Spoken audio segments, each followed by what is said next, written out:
You know, when you think of a great adventurer, what do you picture? So often, right there by their side is a loyal companion. You know, a hawk on the arm, a wolf at their heels, maybe some little magical creature perched on their shoulder. But in the world of Dungeons & Dragons, picking that perfect partner, that's a quest all on its own. So today, let's go on that quest. Let's find out what really makes the perfect D&D companion. So let's start with the big question. What is the best pet in D&D? I mean, it's what everyone wants to know, right? But the answer isn't just naming a single creature.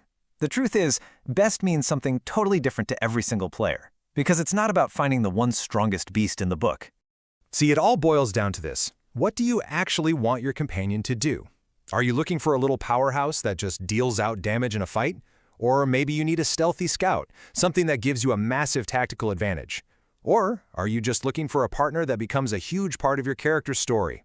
We're going to explore 3 completely different paths you can take to find your perfect match. All right, let's dive into our first path, the classic choice for pretty much any spellcaster, the Find Familiar spell. Now, this isn't about going into the woods and taming a squirrel. Oh no, this is about summoning a magical being to serve as your eyes, your ears, and basically an extension of your own magic on the battlefield. And here is the thing you absolutely have to understand about a familiar. It's not just a really smart owl or a particularly loyal cat. It's actually a spirit, a celestial, a fae, or even a fiend that you've summoned into the world to take on an animal shape. And that distinction is everything when it comes to understanding what they can do. And its whole job is support. A familiar can't make its own attacks. I'm going to say that again because it's important. It cannot attack. But its real power comes from everything else it can do.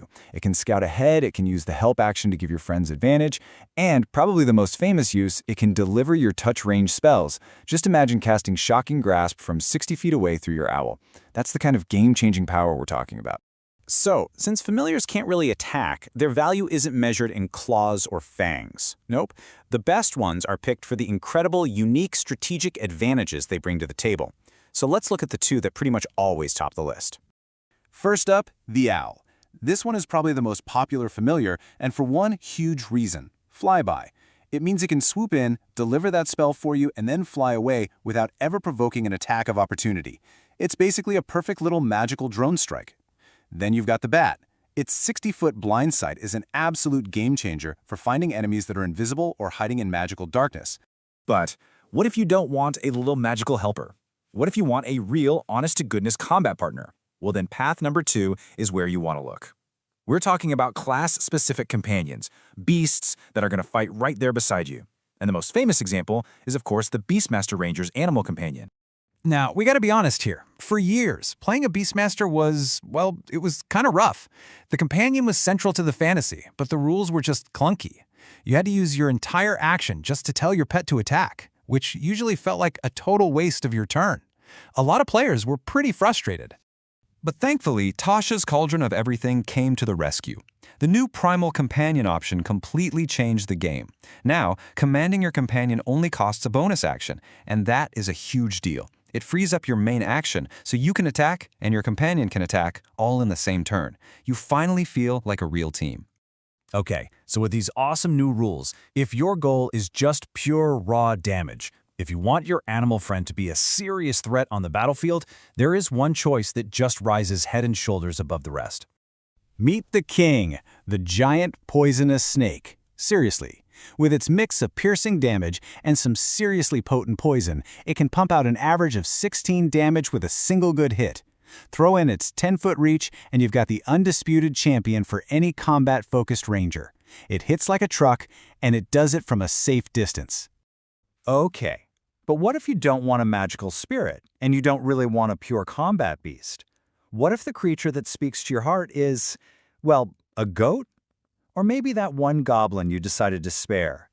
This is where our third path comes in, and it's the most creative and personal one of all, the sidekick. The sidekick rules from Tasha's are just a brilliant addition to D&D. They give you a real official system for taking almost any low-power creature and letting it level up with the party. It can gain class features and grow right alongside you. It's the ultimate way to take a beloved NPC from a simple mascot to a genuine hero. And getting started is incredibly simple. Seriously, it's just 3 steps. First, you find a creature. Anything with a challenge rating of a half or lower will do. Second, you give it one of 3 simple classes: warrior for fighting, expert for skills, or spellcaster for magic. And third, they just level up with you, becoming more and more capable as your adventure goes on. And if you ever, for a second, doubt how amazing this path can be, just listen to this story from a player online. Their party had a simple mascot goat, but they decided it deserved more, so they made it a sidekick. Today, that goat is a level 5 warrior, the party's favorite character, and in their last session, it landed the killing blow on a wyvern. A goat killed a wyvern. That's what these rules make possible. These unforgettable, epic, and yeah, often hilarious stories. Okay, so we've walked through 3 incredible but very different paths to finding a companion. We've got the magical assistant, the loyal ally, and the do-it-yourself sidekick. So now it's time to pull it all together. Which path is the right one for you? Think of this as your cheat sheet. If you want unmatched utility, amazing scouting, and a way to supercharge your spellcasting, the familiar is your go-to. If you want a dedicated fighting partner that's going to put out reliable damage round after round, you're looking for a class companion. But if you want total freedom, ultimate customization, and the chance to create an awesome story, the sidekick rules are your best friend. So in the end, we come all the way back to that first question. What's the best pet? Well, it's not the owl with flyby or the snake with all that poison damage. The best pet is the one that fits your character. It's the one that creates moments you'll never forget. It's the goat that kills a wyvern.